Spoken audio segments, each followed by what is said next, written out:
Dear students, ARS groups of study में आपका सहृदय स्वागत है। मैं मिस्टर अंकित आपको क्लास 10 के केमिस्ट्री सब्जेक्ट्स को पढ़ाऊंगा। Chemical reaction and equation, chemistry का पहला चैप्टर क्लास 10 का। हम देख सकते हैं इस स्लाइड में कि हमें केमिकल रिएक्शन एंड इक्वेशन में क्या पढ़ना है। तो सबसे पहले आपको जानना ये ज़रूरी है कि इस चैप्टर में मुझे जानना क्या है, आखिर सीखने को क्या मिलेगा। तो ओवरव्यू मैं इस स्लाइड से आपको देने का कोशिश कर रहा हूँ। आपको इस चैप्टर में केमिकल रिएक्शन के बारे में जानने का मौका मिलेगा। आप समझ सकेंगे कि केमिकल रिएक्शन क्या होता है, आखिर इसे क्यों पढ़ा जाता है, या इसका देने का मकसद क्या रहा होगा इस चैप्टर में। तो आपको पता होगा कि जब कोई केमिकल रिएक्शन होता है तो केमिकल रिएक्शन तो हो गया, तो उसमें केमिकल इक्वेशन भी जनरेट हुआ होगा। स्वाभाविक है कि केमिकल इक्वेशन जनरेट हुआ होगा। जब केमिकल इक्वेशन बनेगा तो स्वाभाविक है कि मुझे बैलेंस करना पड़ेगा उसे, क्योंकि अच्छा, आप एक क्वेश्चन बता सकते हैं, कमेंट कीजिएगा कि आखिर हम केमिकल इक्वेशन को बैलेंस करते क्यों हैं। अच्छा ठीक है, मैं ही बताता हूँ इसका आंसर कि आखिर ज़रूरत क्यों हुई कि हम इसे बैलेंस करें। अच्छा ठीक है कि केमिकल रिएक्शन हुआ और केमिकल इक्वेशन जनरेट हुआ, लेकिन मुझे केमिकल इक्वेशन लिखने के बाद बैलेंसिंग की आवश्यकता ही क्यों पड़ी। तो इसके पीछे इसका रीज़न क्या है कि आपको पता है कि इस संसार में जितने भी मैटर या एनर्जी सब कुछ क्या है, कंजर्व है। मास क्या है, neither be created not be destroy, everything is conserve. बस इसी बात को ध्यान में रखते हुए क्या करना पड़ता है, मुझे बैलेंस करना पड़ता है। ऐसे मैं ओवरव्यू यहाँ पे दे सकता हूँ। इसके बारे में डिटेल में हम आगे की स्लाइड में बताए हैं कि क्यों और कैसे किसी भी इक्वेशंस को बैलेंस किया जाता है। तो बस एक ओवरव्यू देख सकते हैं कि जैसे हम जनरली बचपन से पढ़ते आए हैं कि H2 गैस और O2 गैस, इन दोनों को मिलाते हैं तो क्या बन जाता है, H2O बनता है। ओके, तो अच्छा, ये रिएक्टेंट साइड होता है। जो आपके लेफ्ट साइड है वो रिएक्टेंट है और जो आपके राइट हैंड साइड है वो प्रोडक्ट है। तो H2O का जो एटॉमिक या मॉलिकुलर जो मास है वो कितना होगा बताइए तो आप लोग, 18 ग्राम। ओके, O2 का जो मॉलिकुलर मास होगा वो कितना होगा, 32 ग्राम। और यहाँ पे जो H2 है ये कितना ग्राम का है, 2 ग्राम का है। तो आप देख सकते हैं कि H2O जो वाटर है वो मात्र 18 ग्राम है, और जबकि मेरा रिएक्टेंट साइड 2 ग्राम और 32 ग्राम, दैट इज़ बाई टोटल 34 ग्राम। तो क्या लगता है कि ये 34 ग्राम और ये 18 ग्राम बैलेंस हो रहा है। ऐसा हो सकता है कभी कि हम 34 ग्राम दें और मुझे मात्र 18 ग्राम ही मिले और कुछ ना मिले। क्या ऐसा कभी संभव है? नहीं, ऐसा कभी संभव ही नहीं है कि हम ज़्यादा देंगे और हमें कम मिले, या कम देंगे और ज़्यादा मिले, क्योंकि मास कंजर्व होता है। बस यहीं से एक कॉन्सेप्ट डेवलप हुआ, बैलेंसिंग अ केमिकल इक्वेशन। मुझे एक केमिकल इक्वेशन को बैलेंस करने की आवश्यकता हुई। तो अच्छा, हम बैलेंस कैसे कर सकते हैं? तो एक काम करते हैं, हम H2O के आगे हम 2 से मल्टीप्लाई करते हैं। अब देख रहे हैं क्या कि हाइड्रोजन की जो संख्या यहाँ कितनी है, 4 है। तो हाइड्रोजन 4 है और यहाँ पे हाइड्रोजन कितना है, 2 है। तो कितना हो जाएगा, यहाँ पे 2 से मल्टीप्लाई करते हैं तो हाइड्रोजन कितना हो गया, 4 हो गया। और ऑक्सीजन प्रोडक्ट हैंड साइड क्या दिख रहे हैं, प्रोडक्ट साइड 2 है, और यहाँ पे ऑक्सीजन कितना है, 2 है। तो दोनों साइड ऑक्सीजन की संख्या क्या दिख रहे हैं, 2 है। दैट इज वाई अब क्या हो गया कि आपका ये इक्वेशन बैलेंस्ड हो गया। अब हम फिर से चेक करते हैं, अब इसकी मास कितना हुई। अब ऑक्सीजन का मास देख सकते हैं, ये कितना है, 32 ग्राम। यहाँ पे हाइड्रोजन कितना हो गया, 2 2 4 ग्राम। और यहाँ पे H2O कितना हो गया, 18 2 36 ग्राम। ओके, अब ये 36 ग्राम है, और यहाँ पे देखिए तो ये आपका रिएक्टेंट साइड 32 + 4 करेंगे तो कितना हो जाएगा, 36। हाँ, अब क्या है, मेरा ये law of conservation of mass, ये क्या हो गया, इस लॉ को फॉलो कर रहा है कि मास क्या है, यहाँ पर कंजर्व है। ओके, बाकी इसके बारे में डिटेल हम आगे की स्लाइड में देखेंगे। अब इस पूरे चैप्टर में हम क्या सीखेंगे, केमिकल रिएक्शंस की टाइप, कितने टाइप के केमिकल रिएक्शंस होते हैं, पूरे डिटेल में इसके बारे में जानेंगे, बहुत सारे स्लाइड के थ्रू हम बताने की और बहुत सारे एग्जाम्पल्स के थ्रू आपको समझाने की कोशिश करेंगे। इस चैप्टर में हम ऑक्सीडेशन रिडक्शन के बारे में जानेंगे, ऑक्सीडाइजिंग एजेंट क्या होता है, रिड्यूसिंग एजेंट क्या होता है, और भी बहुत कुछ जानेंगे इन सभी के बारे में। और आखिर ऑक्सीडेशन का हमारी डेली लाइफ में क्या यूजेज हैं, या रिडक्शन का क्या यूजेज है, या केमिकल रिएक्शंस जितने भी बुक में दिए गए हैं हमारी डेली लाइफ में क्या इम्पैक्ट पड़ता है। तो इन सभी के बारे में हम इस चैप्टर में लर्न करने का मौका मिलेगा। अब देखिए, आप लोग बचपन में पढ़े होंगे, दैट इज कह सकते हैं कि 7-8 में, कि फिजिकल चेंज होता क्या है। फिजिकल चेंज और केमिकल चेंज के बारे में आप लोग जाने हैं, ये आराम से आप लोग बता सकते हैं। देखिए यहाँ पे दोनों डिफिनेशन दिया हुआ है, एक स्टैंडर्ड डिफिनेशन और एक सिंपल वर्ड्स में। तो सिंपल वर्ड्स में हम कह सकते हैं क्या है, जिसमें कि no new substance are formed. Physical change में क्या होता है कि कोई भी नया सब्सटेंस का फॉर्मेशन नहीं होता है, ये रिवर्सिबल इन नेचर होता है। जैसा मेरा इनिशियल फेज में था, बाद में वो, अब इस स्लाइड में हम क्या जानेंगे, फिजिकल चेंज।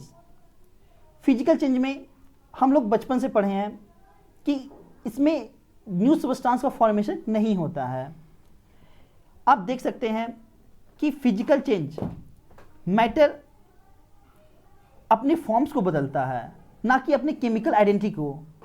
सिर्फ वो अपने फॉर्म्स को बदल सकता है। जैसे हम कह सकते हैं कि मेरे पास क्या है, यहाँ पे देखिए, तो आप इस पिक्चर में आप देख सकते हैं ये क्या है, आइस है, और ये क्या हो रहा है, वाटर में कन्वर्ट हो रहा है। ये क्या में कन्वर्ट हो रहा है, वाटर में कन्वर्ट हो रहा है। तो मतलब इसका जो फेज़ है, ये किस फेज़ में अभी है, तो ये सॉलिड फेज़ में है।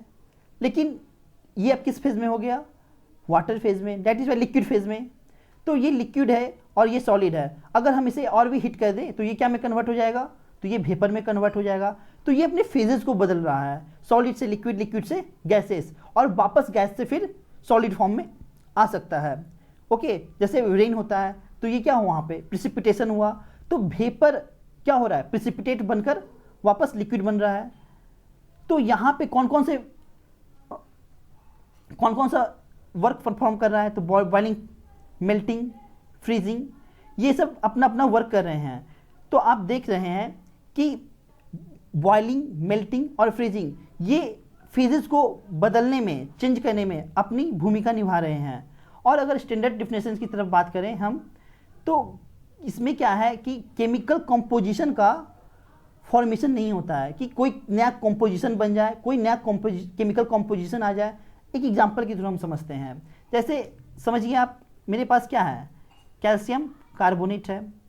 अब इस कैल्शियम कार्बोनेट को जब हम हीट करेंगे तो मुझे क्या मिलेगा, ये कैल्शियम ऑक्साइड मिलेगा प्लस CO2 मिलेगा। ओके, तो यहाँ पे जो कैल्शियम कार्बोनेट है, इसका जो केमिकल कंपोजिशन है वो क्या हो रहा है, बदल रहा है। यहाँ पे CaO, कैल्शियम ऑक्साइड, और कार्बन डाइऑक्साइड बन रहा है। जब यहाँ पे केमिकल ऑक्साइड, इसकी अपनी प्रॉपर्टी है, CO2 इसका अपना प्रॉपर्टी है, यहाँ पे एक नया केमिकल कंपोजिशन जनरेट हो रहा है। बट फिजिकल चेंजेस में ऐसा नहीं होता है, यहाँ पे सिर्फ अपना फेज बदलता है। ऐसा नहीं कि वे अपने केमिकल कंपोजिशन को ही बदल ले।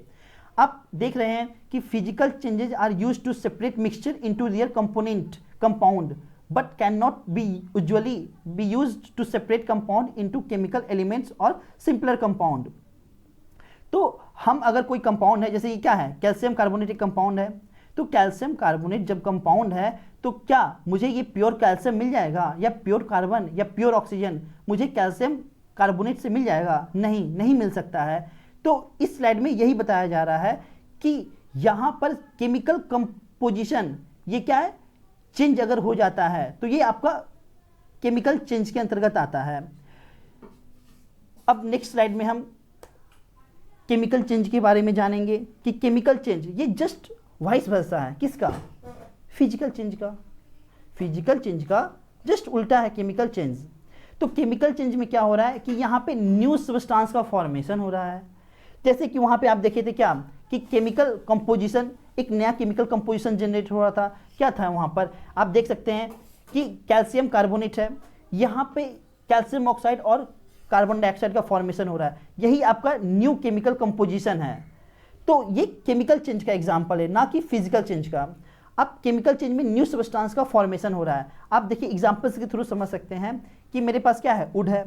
अब इस वुड को जब हम बर्न करेंगे तो क्या मुझे मिलेगा, ऐश मिलेगा, राख मिलेगा। अच्छा, क्या ऐसा संभव है कि अब ये राख वापस वुड बन जाए?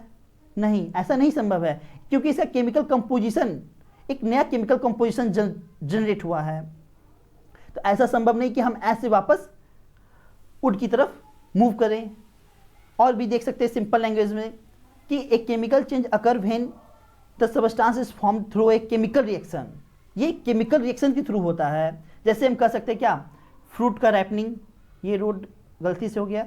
आप देख सकते हैं कि फ्रूट रैपनिंग, फल का पकना, ये केमिकल चेंज है जिसमें कि एक नया सबस्टांस का फॉर्मेशन हो रहा है। वापस ये अपने ओरिजिनल फॉर्म में नहीं जा सकता है। आप और भी एग्जांपल देख सकते हैं कि आयरन क्या हो रहा है, जब वाटर और ऑक्सीजन के साथ रिएक्ट कर रहा है तो यहाँ पे न्यू सबस्टांस का फॉर्मेशन हो रहा है, जिसे कि हम लोग रस्ट बोलते हैं। ये केमिकल चेंज का एग्जाम्पल है। तो इस पूरे स्लाइड में या इस पूरे चैप्टर में हम लोग केमिकल चेंज के बारे में पढ़ेंगे पूरे, क्योंकि केमिकल रिएक्शन ही पूरा केमिकल चेंजेस ही है। ओके, अब देखिए और भी कुछ एग्जांपल्स हैं। जैसे कि हम बोल सकते हैं कि मिल्क को अगर हम समर सीजन में क्या किए, रूम टेम्परेचर पे छोड़ दिए हैं, ग्रेप्स को हम फर्मेंटेटेड होने के लिए छोड़ दिए हैं। जब ग्रेप का फर्मेंटेशन हो जाएगा, या जब फूड कुक हो जाता है, या और भी कह सकते हैं कि जब फूड हमारे बॉडी स्टोमक में डाइजेस्ट होता है, या हम लोग रिस्पायर करते हैं। तो ये जितने भी एग्जांपल्स हैं सब केमिकल चेंजेस का एग्जांपल है। ओके, नेक्स्ट स्लाइड में। अच्छा, और हम लोग क्या ऑब्जर्व कर रहे हैं, जैसे कि प्रीवियस एग्जांपल्स में ऑब्जर्व किए सारे केमिकल चेंज के एग्जांपल थे। अगेन और भी कुछ एग्जांपल्स हैं। जैसे यहाँ पे क्या है, मैग्नीशियम रिबन को जब हम क्या कर रहे हैं, बर्न कर रहे हैं, तो मैग्नीशियम रिबन को जब बर्न करेंगे तो क्या मिलेगा,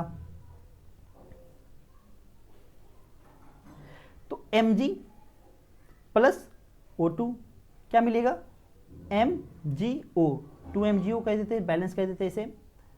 तो यहाँ पर मैग्नीशियम ऑक्साइड, तो मैग्नीशियम की जो प्रॉपर्टी है और ये जो मैग्नीशियम ऑक्साइड का प्रॉपर्टी है, दोनों क्या है, एक नया प्रॉपर्टी जनरेट हुआ है। ऐसा नहीं कि जो मैग्नीशियम का प्रॉपर्टी है और मैग्नीशियम ऑक्साइड का प्रॉपर्टी है ये सेम है, यहाँ पे एक नया प्रॉपर्टी जनरेट हो रहा है।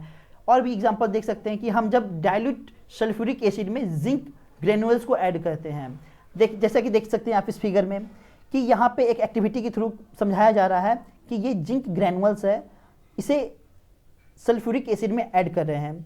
तो आप लोग पढ़े होंगे, ये 7-8 में भी पढ़ने का था कि जब Zn मेटल प्लस एसिड का रिएक्शन करवाते हैं तो क्या होता है, हाइड्रोजन गैस लिबरेट करता है। तो ZnSO4 को जब हम रिएक्ट कराएंगे, Zn को H2SO4 के साथ रिएक्ट करवाएंगे तो ZnSO4 होगा और प्लस H2 गैस होगा, और जो H2 गैस है ये पॉपसॉन के साथ आता है। तो यहाँ पे आप एक्टिविटी में देख रहे हैं कि यहाँ पे H2 गैस लिबरेट हो रहा है, और इस डिलीवरी ट्यूब से होते हुए ये हम सॉफ्ट सॉल्यूशन से पास करवा रहे हैं। सॉफ्ट सॉल्यूशन से क्यों, क्योंकि सॉफ्ट सॉल्यूशन में क्या होगा कि एक बबल्स का फॉर्मेशन होगा, और जब इस बबल्स को हम कैंडल से पास कराएंगे, बर्निंग कैंडल से, तो वो हाइड्रोजन गैस बर्न होगा एक पॉप साउंड के साथ। ओके, आप और भी एग्जांपल देख सकते हैं, एसिड और बेस का रिएक्शन, ये भी आपका केमिकल चेंज का ही एग्जांपल्स है। और भी बहुत सारे रिएक्शंस हम आने वाले स्लाइड में देखेंगे, उनके बैलेंसिंग को देखेंगे, और उसके टाइप ऑफ रिएक्शंस, कितने टाइप के रिएक्शंस होते हैं, सारे को सीरियल वाइज स्टडी करेंगे। ओके, अब देखिए कि इतने सारे एक्टिविटी या करने के बाद हमें क्या मिलेगा कि हम ऑब्जर्व क्या करेंगे कि जितने सारे केमिकल रिएक्शंस हैं उसमें सारे ऑब्जर्वेशंस क्या हैं, स्टेट्स में चेंज देखने को मिलेगा कि जब रिएक्शन कराएंगे तो वो आइदर सॉलिड में कन्वर्ट हो जाए, लिक्विड में कन्वर्ट हो जाए, चाहे गैस में कन्वर्ट हो जाए। हम उनके स्टेट्स में चेंजेस देख सकते हैं, हम उनके कलर में चेंजेस देख सकते हैं कि अगर रिएक्शन करवा रहे हैं तो वो येलो रंग का प्रेसिपिटेट का फॉर्मेशन करेगा, या व्हाइट प्रेसिपिटेट बनेगा, या सिर्फ कलर चेंज करेगा। तो जब भी केमिकल रिएक्शन होता है तो उसे पहचानने का यही 4 तरीका है, या तो हम स्टेट में परिवर्तन देख सकते हैं, या तो हम कलर में परिवर्तन देख सकते हैं। गैस अभी जस्ट हम देखे थे कि जब हम Zn को H2SO4 के साथ रिएक्ट करवा रहे थे तो हाइड्रोजन गैस का लिबरेशन हो रहा था और ZnSO4 का फॉर्मेशन हो रहा था। तो इवोल्यूशन ऑफ द गैस एक एग्जांपल इससे पहले वाले स्लाइड में देख चुके हैं। टेम्परेचर चेंजेस भी देखने को मिलता है कि आपको देख सकते हैं एक्सोथर्मिक रिएक्शन, कोई रिएक्शन क्या होता है एक्सोथर्मिक होता है, और कुछ रिएक्शन क्या होता है इंडोथर्मिक होता है।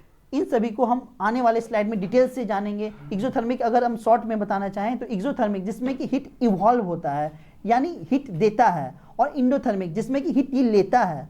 ओके, तो इन सभी को हम बहुत डिटेल में। तो अगर आपको कोई भी दिक्कत हो रही है इसे समझने में या कहीं भी किसी भी तरह का कन्फ्यूजन भी हो तो हमारे टेलीग्राम चैनल से आप जुड़ सकते हैं और वहाँ पे आपको आपके हर डाउट को अच्छे तरीके से क्लियर किया जाएगा। आप कुछ ऐड करना चाहते हैं, ऐड करवाना चाहते हैं हमारे वीडियो में या कुछ एक्स्ट्रा चाहते हैं तो आपके अकॉर्डिंग हम चलेंगे। तो प्लीज़ आपसे बस एक ही रिक्वेस्ट है कि हमारे चैनल को सब्सक्राइब करें और लाइक करें, क्योंकि आपकी एक लाइक से हमारा मनोबल बढ़ता है। बस आपसे सिर्फ एक ही रिक्वेस्ट है कि आप हमारे चैनल को इसी तरीके से अपना प्यार देते रहें। ओके, धन्यवाद।